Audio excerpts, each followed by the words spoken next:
আজকে বলবো পার্টনারশিপ নিয়ে।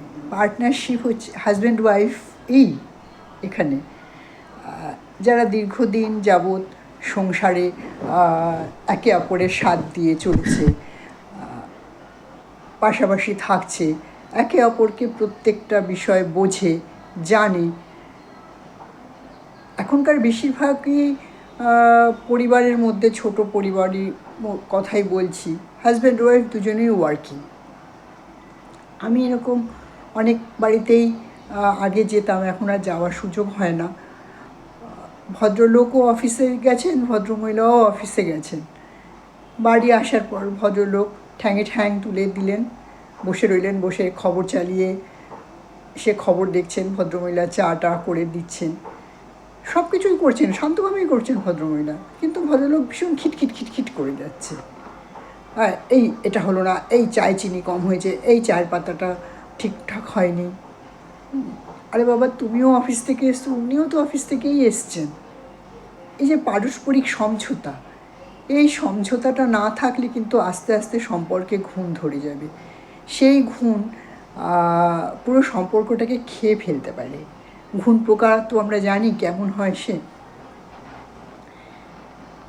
আর অনেক কিছু কিছু হাজব্যান্ড ওয়াইফকে আমি দেখি, ভদ্রমহিলা ভীষণ ভালো দেখতে, সুন্দর দেখতে, একটি বাচ্চা তাদের। হ্যাঁ, এমনি আপাত দৃষ্টিতে যখন প্রথম এলেন আমাদের বাড়িতে ভদ্রলোক ভদ্রমহিলা, আমার খুব ভালো লাগলো তাদেরকে, খুব সুন্দর কথাবার্তা, সব কিছু আছে। কিন্তু ভদ্রমহিলার গায়ে হাত তোলে, তাকে মারে। হ্যাঁ,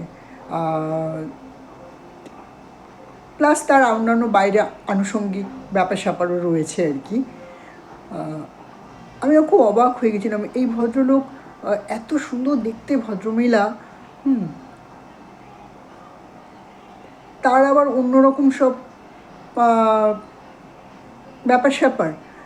তার গায়ের রঙটা একটু কালো, কি সুন্দর বিশাল লম্বা চুল, হ্যাঁ, খুব ভালো হাইট, খুব সুন্দর দেখতে, খুব মিষ্টি দেখতে। তার শ্বশুরবাড়ির লোকরা কি না, ভদ্রলোকের মা কালো মেয়ে কালিয়ে এনেছে এই করে তারা কিন্তু নিজেরাই দেখাশুনো করে বিয়ে করেছে। সেই সম্পর্কে ঘুম। আবার এরকমও কিছু ঘটনার উল্লেখ দেখি আশেপাশে।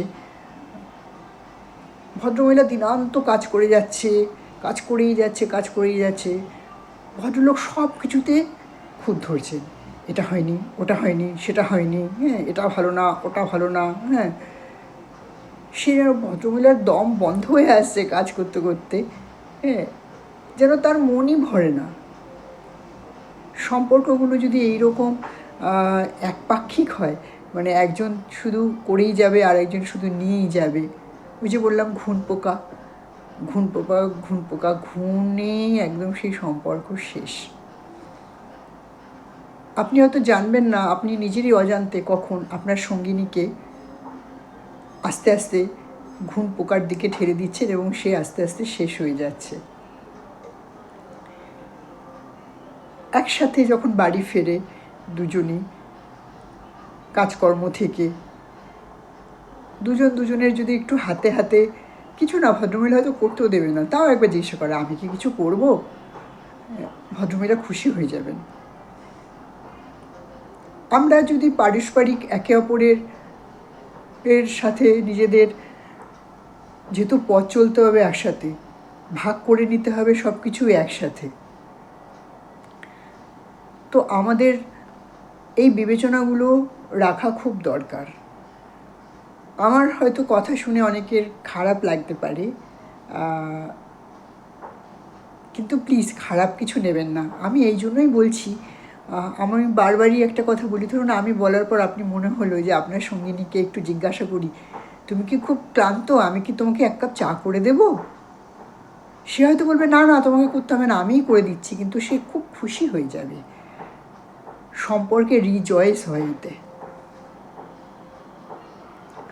বা সে হয়তো জামা কাপড় কেচে উঠেছে, সব মেলতে পারেনি, আপনি একদিন একটু মেলে দিলেন, দেখবেন সে খুশি হয়ে যাবে। সে 30 দিনের মধ্যে 30 দিনই করবে, আপনি হয়তো একদিন করলেন, কিন্তু সম্পর্কে তাতে রিজয়েস হয়ে যাবে। ওইটুকু জামা কাপড় মিলে দেওয়ার জন্য। এরকম ছোটো ছোটো অনেক খুঁটিনাটি আছে যেগুলো আমরা যদি আমাদের পার্টনারদের, অনেক সময় কী হয় মহিলারাও মুখ ফুটে বলতে পারে না যে তুমি একটু এটা করে নাও না, হ্যাঁ, বাট তুমি আর আমি তো একসাথেই অফিস থেকে ফিরলাম, তাহলে তুমি আমাকে এত হুকুম করছো কেন? নিজে একটু হুকুমশীল না হয়ে একটু নিজেও হাত পা নাড়ি চাড়িয়ে করে দেখুন কাজকর্মগুলো, একটু ওয়াইফের সাথে হাতে হাত মিলিয়ে। এরকমই তো কথা ছিল না বিবাহ বন্ধনে আবদ্ধ হওয়ার সময়, যে আমরা একে অপরের সমস্ত সুখ দুঃখ সমস্ত কাজকর্ম সব ভাগ করে নেব। সেইটা সময়ের সাথে সাথে কোথায় হারিয়ে যায়। আমার বন্ধুরা একটু ভেবে দেখবেন আমার কথাগুলো, এবং আপনার সহধর্মিণীকে একটু সাহায্য করে দেখবেন কাজে কর্মে। সম্পর্কের মধ্যে অন্যরকম মধুরতা আসবে।